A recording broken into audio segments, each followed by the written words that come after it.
Today we are talking about AI in the courtroom. It's a hot topic for attorneys, and I'm joined by Arti Hirani, president of the Florida Bar Young Lawyers Division, along with Florida Bar President Saya Baker-Barnes. Good morning, ladies. How are you? Good morning. Great to have you here Thank today. you for having us.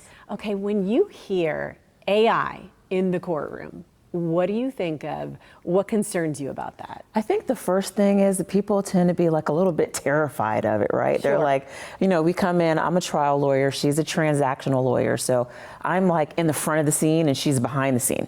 And so for me, I always want to make sure that what I'm telling the court is the truth. If you use AI, you know, the biggest things you hear about are these fake cases, hallucinations, you know, you could get into serious trouble for that. So I think there's that fear. But really what we're trying to impart upon our lawyers is that AI is a tool in your toolbox. You just have to be careful how you use it. So educating our lawyers, helping them to understand how to add AI to your toolbox so that you can effectively represent your client. In so many fields, and I think it's definitely true in law, is we're just trying to use it to augment ourselves, augment our learning and our offerings, but you have to be careful and you have to check, and so it sounds like that's the good path to follow. So I want to hear too, what should clients be talking to their attorneys about and saying, hey, are you using AI on my case? How are you using it? How are you protecting me? So absolutely. On the transactional side, I have a lot of clients come in and say, hey, I've done my own will, AI typed it up, it's all done. And so it's a great tool, like she said, but it's just that, a tool. You have to know how to use it, how to sharpen it. And so an attorney is really going to tell you which type of will you need, what's really going to help you with your circumstance, and help you with the personal element. Actually, we are both leaders of the Florida Bar. She's a Florida Bar president. I'm the Young Lawyers Division president for another few days, few hours. Right. But we actually held a joint CLE where we both hosted for 4 hours. We had over 4,200 participants come in to learn about AI and make sure that we're following the court's rules and making sure that we're being regulated appropriately. You brought up the Young Lawyers Division. How has that year been? It has been amazing.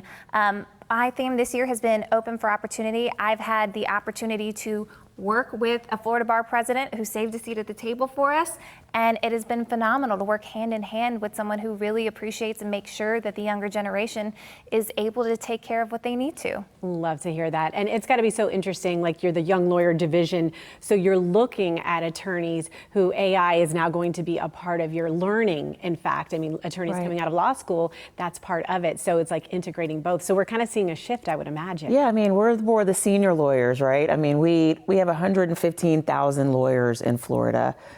Nearly 30,000 of them are young lawyers. And so, you know, as president this year, my theme has been a seat at the table, that there's a seat for every lawyer, no matter what your age, your background, your practice area.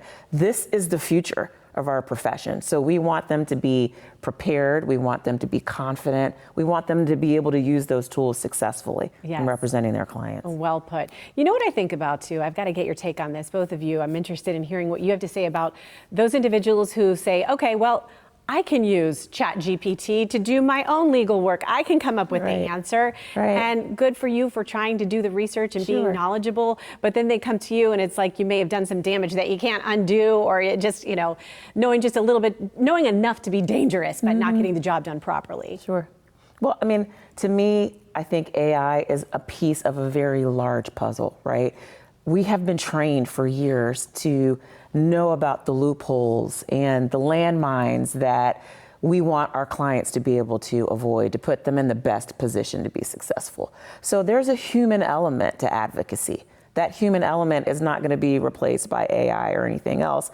But AI is a part of what we do to tell our clients stories, you know, and help them solve their problems. And so I think it's good that you have educated clients. We have a lot of educated clients. Maybe too educated. You know, like they come in and they have their printouts and they're using terms and, you know, and that's important, you know, but at the end of the day, our job is to put them in a better position than they're in when they come in the door. And AI is just a part of that. Sure. I love that reference of the human element, because when you deliver information to your clients, you as a trial attorney, when you're in the Yes. courtroom, we need that. Yeah. A robot is not going to suffice. Exactly. Exactly. Well, thank you both so much for being here today. Of course, we've got the information as to where our viewers can visit to find out more. Both the law firms there and understanding the use of AI in the courtroom is an important topic. We appreciate you both being here and what you do in the community. Thank you for so having much. us. Up